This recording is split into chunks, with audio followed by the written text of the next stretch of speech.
Hi guys, good morning! Welcome to my channel, Maris and Simple Lifestyle. Wala naman akong masyadong ginawa ngayong araw na ito guys. Ito lang, nagpalit ako ng kortina. Naglagay ako ng kortina dito sa mga kwarto guys. Itong kwarto namin guys ay wala pa itong sarado na. Para bang yung pintuan niya guys ba. Tapos ito namang ginagawa ko guys ay nag-arrange ako ng laruan ng mga apo ko. Tinanggalan ko riyan ng mga alikabok.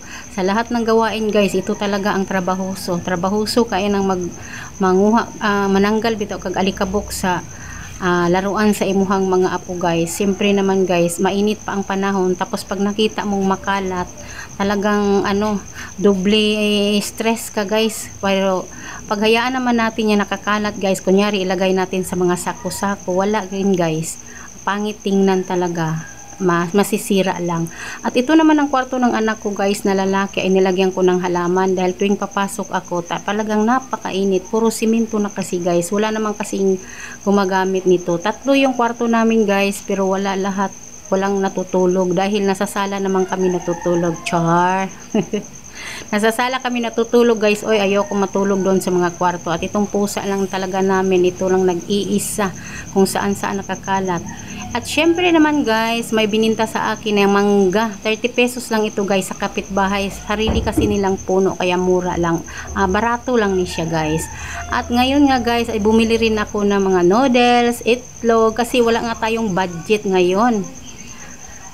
Tapos karong gabi una guys kay napakaalinsangan at dito nga kami lumabas kami ng apo ko, tinitingnan ko kung may mga ang tahimik-tahimik dito guys, kung gaano naman kaingay pag umaga guys dahil maraming bata. Ito napakatahimik at ang oras na ito guys ay pa mga 7 or 8 pero ang igang guys ba malinsangan talaga kaya lumabas ako tapos walang kahangin-hangin. Akala ko nga baka mamaya mag-ulan, 'di ba ganyan man pag malinsangan tapos uulan. Ewan ko lang kung mag-uulan ba ngayon.